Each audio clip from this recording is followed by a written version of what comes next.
नमस्कार। आज हम पढ़ने वाले हैं लेसन 17वां, जिसमें हम समझेंगे राष्ट्रीय पाठ्यचर्या का रूपरेखा यानी कि एनसीएफ 2005। एनसीएफ 2005 के बारे में समझेंगे क्या होता है और बच्चों को पढ़ने के लिए और उनके लिए कैसे बच्चों को कैसे उनका सिलेबस तैयार किया जाता है, इनके बारे में समझेंगे। तो चलिए वीडियो को स्टार्ट करते हैं और समझते हैं कि एनसीएफ 2005 क्या है।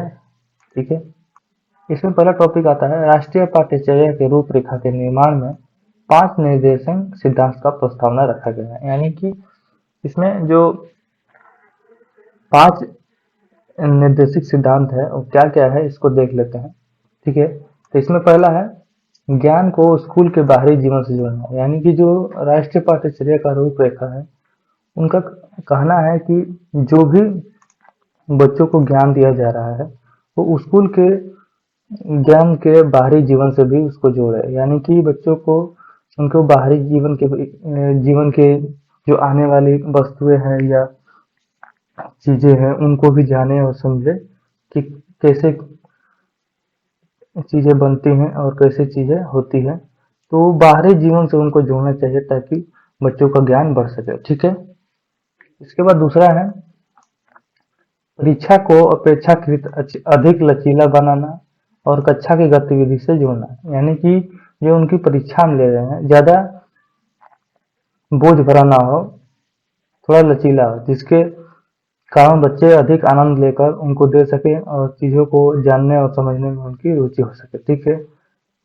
और कक्षा की गतिविधियों को से जोड़ना। यानी कक्षा की गतिविधियों को जोड़कर उनको बताया जाए और जो पेपर हो रहा है या पेपर उनको जो वार्षिक पेपर होते हैं या जो भी पेपर अर्धवार्षिक पेपर होते हैं उनको लचीला बनाया जाए ताकि उनको पढ़ने या समझने में अच्छा महसूस हो। ठीक है, इसके बाद तीसरा आता है एक ऐसी अधिभावी पहचान का विकास जिसमें प्रजातांत्रिक राज्य व्यवस्था के अंतर्गत राष्ट्रीय चिंताएं समाहित हो। यानी कि एनसीएफ 2005 कहता है कि एक ऐसी अभिभावी पहचान का विकास करे जिसमें प्रजातंत्र राज्य व्यवस्था के अंतर्गत राष्ट्रीय चिंताओं के समाहित है। यानी कि राष्ट्र के बारे में, प्रजातंत्र के बारे में, इन चीजों को ध्यान रखते हुए चीजों को बताया और समझाया जाए। ठीक है, इसके बाद चौथा आता है यह सुनिश्चित करना कि पढ़ाई रटन प्रणाली पर आधारित न हो बल्कि समझ पर आधारित हो। सबसे मेन कंसेप्ट, सबसे मेन एनसीएफ 2005 का पहलू है कि बच्चों को रटने पर फोकस ना किया जाए। यानी कि कोई भी चीज बताया जा रहा है या कोई भी विषय पढ़ाया जा रहा है तो उसको रट कर ना पढ़ाया जाए। बच्चे रटे नहीं, उसको समझे ताकि अच्छे तरीके से उनको समझ पाएंगे और लंबे समय तक उसको समझ पाएंगे। ठीक है, तो इनका एनसीएफ 2005 का मेन कंसेप्ट है कि बच्चे कोई चीज रटे नहीं, उसको अच्छी तरीके से समझे। ठीक है, इसके बाद अगला है पांचवा पाठ्यचर्या का विकास इस प्रकार हो कि बालकों का सर्वांगीण विकास अवसर उपलब्ध करवाए। यानी कि पाठ्यचर्या का ऐसा पहलू बनाया जाए या ऐसा विकास किया जाए जिससे बालकों का पूरा विकास हो गए, यानी सर्वांगीण विकास हो सके, जिससे बच्चे अच्छे से चीजें समझ सके और उसको अच्छे से इम्प्लीमेंट कर सके अपने आप में। ठीक है, तो ये राष्ट्रीय पाठ्यचर्या के रूपरेखा के 5 निर्देशिक सिद्धांत है, इसको हमने समझ लिया। इसके बाद अगला हम देखते हैं अगला क्या है। इसमें अगला है पाठ्यचर्या एवं व्यवहार के लिए निहितार्थ। यानी पाठ्यचर्या एवं व्यवहार के लिए क्या निहितार्थ होना चाहिए इसको देख लेते हैं। तो इसमें दिया गया जैसे उदाहरण के रूप में हम समझते हैं कि यातायात व्यवस्था को पाठ्यचित्र या दृश्य सामग्री का उपयोग करते हुए पढ़ाने तथा उस पर विद्यार्थियों में चर्चा कराने में उनके यातायात व्यवस्था ज्ञान का निर्माण में सहायता की जा सकती है। यानी कि कोई भी जो पाठ्य पुस्तक या कोई भी विषय हम पढ़ा रहे हैं तो उनको उदाहरण देकर जरूर समझाएं। जैसे कि यातायात व्यवस्था के बारे में समझा रहे हैं तो उसका चित्र देकर या उसका चित्र पुस्तक में देकर अच्छी तरीके से बताएं कि हाँ ये यातायात व्यवस्था है और ये कैसे कैसे काम करते हैं, चित्र के माध्यम से बच्चों को समझा सकते हैं। ठीक है, इसका कहने का मतलब है। दूसरा है बच्चों को ऐसे प्रश्न की अनुमति देना देना जिनमें वे स्कूल की सिखाई जाने वाली चीजों का संबंध बाहरी दुनिया से स्थापित कर सके और उन्हें एक ही तरीके से उत्तर रटने, याद करने देने के अतिरिक्त अपने शब्दों में जवाब देने या अपने अनुभव बताने के लिए प्रोत्साहित करना। ये सभी बच्चों के समझ विकसित करने में छोटे छोटे किंतु बेहद महत्वपूर्ण कदम है। यानी इसके कहने का मतलब है कि बच्चों को कोई जरूरी नहीं है कि केवल आप ही मतलब जो प्रश्न पूछ रहे हैं वो केवल आप ही के द्वारा पूछा जा सकता है। कुछ बच्चों के द्वारा भी आप प्रश्न ले सकते हैं, उनको जान सकते हैं। और कोई उत्तर अगर बालक दे रहा है या बच्चा कोई उत्तर दे रहा है तो आप ये उससे उम्मीद ना रखें कि जो उत्तर दे रहा है वो पुस्तक सामग्री में लिखा हुआ है वही उत्तर देना चाहिए। नहीं, वो अपने शब्दों में जो भी उत्तर दे रहा है उसको शिक्षक को एक्सेप्ट करना चाहिए। और बच्चों को अलग अलग पहलू से एक प्रश्न को बताने में या अलग अलग प्रश्नों को अलग अलग तरीके से बताने में उससे रोकना या टोकना नहीं चाहिए। ठीक है, इससे बच्चे को आगे बढ़ने में सफलता मिलती है। ठीक है, और सोचने में भी सफलता मिलती है। तो इनसे 2005 का मेन कंसेप्ट या मेन मोटो ये है। ठीक है, इसके बाद अगला हम देखते हैं। अगला क्या है? अगला है पूछताछ, अन्वेषण, प्रश्न पूछना, वाद विवाद, व्यवहारिक प्रयोग एवं ऐसे चिंतन जिसमें सिद्धांत बन सके और विचार की रचना हो सके। ये सभी बच्चों की सक्रिय वस्तु को सुनिश्चित करता है। यानी कि बच्चे से जब हम पूछताछ या कोई भी प्रश्न पूछे तो उनसे ऐसे प्रश्न पूछे जो उनके बौद्धिक क्षमता को बढ़ा सके और बच्चे चिंतन करके उन क्वेश्चनों को जवाब दे सके, ढूंढ कर जवाब दे सके, जिससे उनका सोचने का, समझने का स्तर बढ़ सकता है। ठीक है, इसके बाद ये अगला है स्कूलों द्वारा ऐसे अवसर प्रदान किए जाने चाहिए ताकि बच्चे प्रश्न पूछकर और चर्चा और चिंता करके अवधारणाओं को आत्मसात करें और नए विचार की रचना करें। ठीक है, विद्यालय में क्या करना चाहिए कि जो भी प्रश्न बच्चों से पूछना चाहिए उस पर अन्य बच्चों चर्चा कर सके, अच्छी तरीके से उस पर विमर्श कर सके और अपनी अवधारणाओं को समझ सके और बना सके, जिसके बाद नए विचार या अलग अलग विचार बालक दे सके और उस पर विचार कर सके। ये तमाम प्रकार के स्कूल को कदम या शिक्षक को कदम उठाना चाहिए। ठीक है, किसी भी क्वेश्चन को अलग अलग तरीके से समझने, चर्चा करने, आपस में बच्चों को समझने के लिए उनको खुला आज़ादी देना चाहिए। ठीक है, इनसे 2005 में कहा गया है। ठीक है, इसके बाद अगला हम देख लेते हैं। अगला है राष्ट्रीय पाठ्यचर्या के रूपरेखा का विवरण। यानी राष्ट्रीय पाठ्यचर्या के रूपरेखा का विवरण क्या होना चाहिए इसको देख लेते हैं। तो राष्ट्रीय पाठ्यचर्या का रूपरेखा यानी नेशनल करिकुलम फ्रेमवर्क रचनावाद से प्रभावित है, निम्नलिखित भागों में बांटकर वर्णित किया है। यानी कि इनसे 2005 जो है ये रचनावाद पर ज्यादा फोकस करता है। यानी रचनावाद का मतलब यह है कि बच्चे का जो सोचने का या जानने का तरीका हो, कोई एक माध्यम ना हो। बच्चे अपनी भाषा में किसी चीज को सीख सके, अपनी भाषा में किसी चीज को समझ सके और अलग अलग पहलू पे अलग अलग तरीके से खोजपूर्ण तरीके से बालक समझ सके। इसको रचनावाद के तहत हम कहते हैं। तो रचनावाद का मतलब कि जो इनसे 2005 है वो रचनावाद की तरफ ले जाता है कि बच्चे किसी चीज को रटे नहीं, वो करके सीखे, जाने और तब उन चीजों का जवाब देखे। रचनावाद मतलब कि उसको खोजपूर्ण बनाया जाए। ठीक है, उसके अंदर क्रिएटिविटी आए किसी चीज को जानने या समझने के लिए। ठीक, तो इसमें पहला है परिप्रेक्ष्य यानी पर्सपेक्टिव। ठीक है, इसमें क्या कहा गया देख लेते हैं। शिक्षा बिना बोझ की सूझ के आधार पर पाठ्यचर्या का बोझ को कम करना। यानी कि जो भी हम पाठ्यचर्या या कोई भी सिलेबस हम तैयार कर रहे हैं तो बच्चों को ऐसा ना हो कि बोझ हो। ठीक है, बिना बोझ का, थोड़ा उनके ऊपर बोझ ज्यादा ना हो।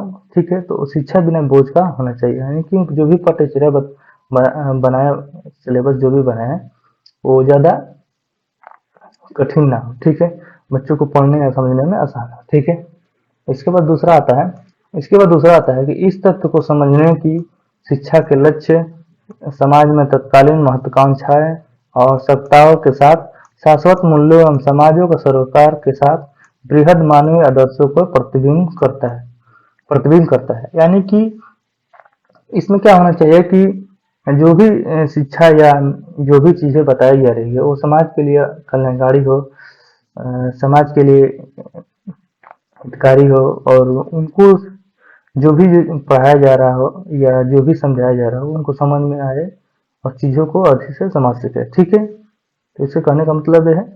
इसके बाद अगला हम देख लेते हैं। अगला क्या है? अगला है सीखने और ज्ञान में। यानी सीखने और ज्ञान में इससे क्या महत्व है इसको समझ लेते हैं। तो समाज में मिलने वाली अनौपचारिक शिक्षा विद्यार्थियों में अपना ज्ञान स्वयं सृजन करने की स्वाभाविक क्षमता को विकसित करता है। यानी कि जो भी बच्चे समाज से सीखते हैं अनौपचारिक रूप से, वो उनको अपने ज्ञान में या अपने सृजन में उनको जानने और समझने और विकास करने में उनको सहायता में करती है। ठीक है। इसके बाद दूसरा टॉपिक है बाल केंद्रित शिक्षा का अर्थ बच्चों के अनुभव से उनके शोरों और उनकी सक्रिय सहभागिता को प्राथमिकता देना। यानी कि बाल केंद्रित शिक्षा का मतलब है कि बच्चे को प्राथमिकता देना, यानी कि जो बच्चे अपने तथ्य या अपनी भूमिकाओं को रख रहे हैं उनको सुनना और उनको महत्व देना। ठीक है। ये नहीं कि शिक्षक अपना ही केवल बच्चों पे बच्चों से बनाए रहे, नहीं। बाल केंद्रित शिक्षा का अर्थ है कि बच्चे की बातों को सुने, उनके सवालों और उनके जवाबों को एक्सेप्ट करे। ठीक है। इसके बाद अगला है सभी बच्चों को स्वतंत्र खेल, अनौपचारिक और औपचारिक खेल, योग आदि गतिविधियों में सहभागिता उनके शारीरिक तथा सामाजिक विकास के लिए आवश्यक है। यानी कि बच्चे के पढ़ाई के साथ साथ बच्चों को अनौपचारिक, औपचारिक, योग, खेल आदि गतिविधियों में भी शारीरिक सामाजिक के तरफ बच्चों को स्वतंत्र खेल, अनौपचारिक, औपचारिक खेल, योग आदि गतिविधियों में भी भाग लेना चाहिए, ताकि जिससे बच्चों का मनोसामाजिक जो उनका विकास है वो अच्छी तरीके से हो सके। ठीक है। इसके बाद अगला हम देखते हैं। अगला है पाठ्यचर्या के क्षेत्र, स्कूल की अवस्था एवं आकलन। यानी कि पाठ्यचर्या के क्षेत्र में स्कूल की क्या अवस्था है और उसका क्या आकलन है, इसको समझ लेते हैं। ठीक है। इसमें पहला है इस भाग में भाषा, गणित, विज्ञान, सामाजिक विज्ञान, कला, शिक्षा, स्वास्थ्य आदि, शारीरिक शिक्षा, काम और शिक्षा, आवास और सीखने, अध्ययन और आकलन की योजना तथा आकलन मूल्यांकन जैसे विषयों में समावेशन है। यानी कि पाठ्यचर्या के क्षेत्र जो स्कूल और अवस्था का आकलन है, इसमें क्या है कि इसमें गणित, विज्ञान, सामाजिक विज्ञान आदि चीजें, स्वास्थ्य संबंध जो शारीरिक शिक्षाएं या काम या शिक्षा आवास है, इसके माध्यम से समझाया और बताया जाता है तथा उनका मूल्यांकन किया जाता है। ठीक है। इसके बाद दूसरा है गणित शिक्षा के मुख्य लक्ष्य तार्किक ढंग से सोचना, अमूर्तन का निर्माण करना तथा संचालित करने के योग का विकास करने से होना चाहिए।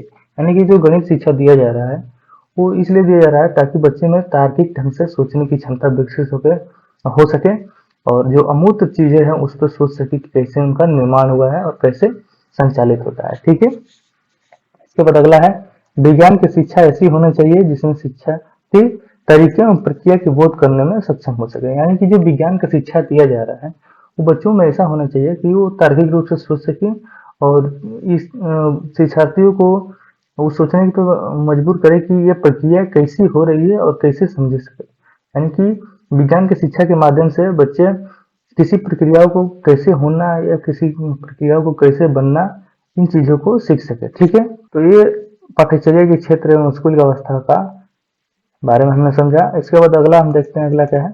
अगला है विद्यालय तथा कक्षा का वातावरण। यानी विद्यालय और कक्षा का वातावरण कैसा होना चाहिए, इसको हम देख लेते हैं। ठीक है।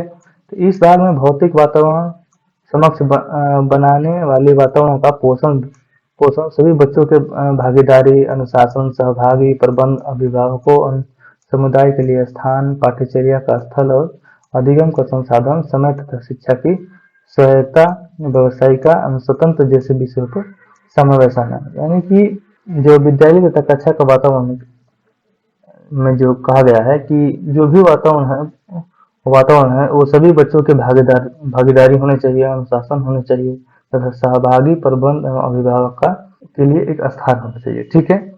ठीक है। उसके बाद अगला हम देखते हैं। अगला है चेतन और अचेतन दोनों रूप से बच्चे हमेशा विद्यालय के भौतिक वातावरण से निरंतर अंतःक्रिया करते रहें और कक्षा के आकार शिक्षण अधिगम प्रक्रिया को प्रभावित करने वाले एक महत्वपूर्ण कारक है। यानी कि चेतन और अचेतन के रूप में बच्चे हमेशा विद्यालय के भौतिक वातावरण में निरंतर अपनी अंतःक्रिया करते रहें और कक्षा के आकार शिक्षण प्रक्रिया के माध्यम से उससे प्रभावित होने में उनके महत्वपूर्ण कारक होते हैं। ठीक है। इसके बाद अगला हम देखते हैं। अगला है स्कूल की संस्कृति कैसी होनी चाहिए कि शिक्षार्थियों की अस्मिता को उजागर करने के साथ साथ ऐसे वातावरण तैयार करे जिसमें प्रत्येक शिक्षार्थी की रुचि और क्षमताओं का विकास हो सके। यानी कि स्कूल और संस्कृति के माध्यम से बच्चे में ऐसे ऐसी अस्मिता का उजागर करना चाहिए जिससे बच्चे में किसी चीज को पढ़ने या समझने या उसमें आगे बढ़ने की क्षमता का विकास हो सके। ठीक है। इसके बाद अगला हम देखते हैं। अगला क्या है? अगला है व्यवस्थागत सुधार, यानी व्यवस्थागत सुधार कैसे करें इसके बारे में समझ लेते हैं।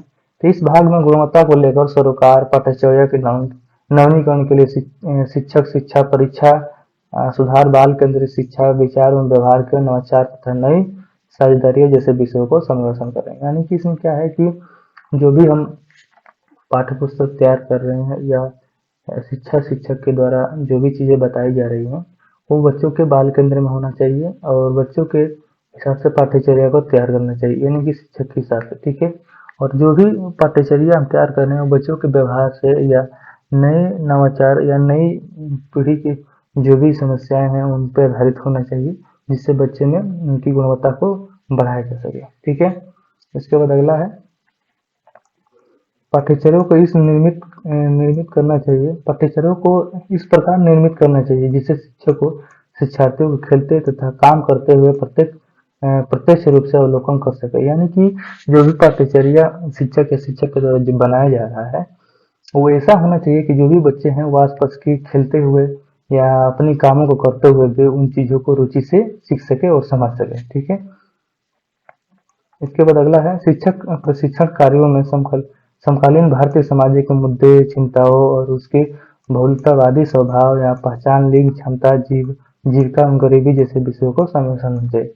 यानी कि पाठ्यचर्या में जो भी भारत की या भारत के समाज की जो चिंताएं हैं, बहुलतावादी है, लिंग पे, समानता पे या गरीबी पे, जो भी अच्छी तरीके से जो बच्चे को उनके विकास में महत्वपूर्ण कदम दे सके, इसी पाठ्यचर्या को शामिल करना चाहिए ताकि बच्चे उस पर सोच सके और उसका हल निकाल सके, ठीक है। इसके बाद अगला हम देखते हैं, अगला क्या है। अगला है नियोजन के उपागम। नियोजन के कौन कौन से उपागम है इसको देख लेते हैं। तो अंत में यह देखने के लिए बच्चों के मूल्यांकन पर भी बड़ा बल रहता है कि बच्चे ने याद किया कि नहीं, जबकि आवश्यकता यह है कि हम बच्चे के हमेशा ज्ञान सृजन में व्यस्त रखने के लिए आवश्यकता को समझते हैं। यानी इसमें कहा गया है कि हम जब बच्चे का मूल्यांकन करते हैं तो बच्चे से हम यह उम्मीद रखते हैं कि बच्चे इन चीजों को कैसे सीख रहा है और क्यों नहीं सीख रहा है, क्यों नहीं सीख पा रहा है। तो इस पर ज़्यादा हम ध्यान देते हैं कि बच्चा जो चीज़ बता रहे हैं उन चीज़ों को शिक्षक को ये नहीं होना चाहिए कि जो चीज़ समझा रहे हैं बिल्कुल समझ में ही आ जाना चाहिए। उसको धीरे धीरे बच्चे को समझाना चाहिए या उनको अगर बच्चे को समझ नहीं आ रहा है तो अलग अलग तरीके को अपनाना चाहिए ताकि बच्चे अच्छी तरीके से समझ सके और उनका मूल्यांकन हो सके, ठीक है। इसके बाद अगला है केवल गणित, विज्ञान, भाषा एवं समाज विज्ञान जैसे ज्ञानात्मक विषयों के बारे में ही सच नहीं है कि बल्कि मूल्य, अभिरुचि एवं कौशल के बारे में भी यह बताना उतना ही सटीक है। यानी इसमें कहा गया है कि केवल गणित, भाषा, सामाजिक विज्ञान आदि जो ज्ञानात्मक विषय है उसके बारे में ही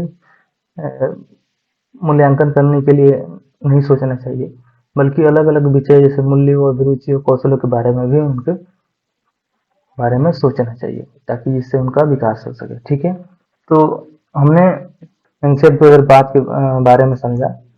इसमें हम इतना तक ही समझते हैं कि एनसीईआरटी 2005 क्या होता है और एनसीईआरटी 2005 के बारे में समझा कि कैसे बच्चों को पढ़ाया जाता है और पाठ्यचर्या को कैसे तैयार किया जाता है, ठीक है। नेक्स्ट में हम अगले चैप्टर में समझेंगे राष्ट्रीय शिक्षा नीति 2020, इसके बारे में समझेंगे और जानेंगे उसमें क्या कैसे बताई गई है बातें को। और आप लोगों को एनसीईआरटी 2005 समझ में आया होगा। तो अगली वीडियो में हम मिलेंगे, ठीक है। तब तक के लिए धन्यवाद, नमस्कार।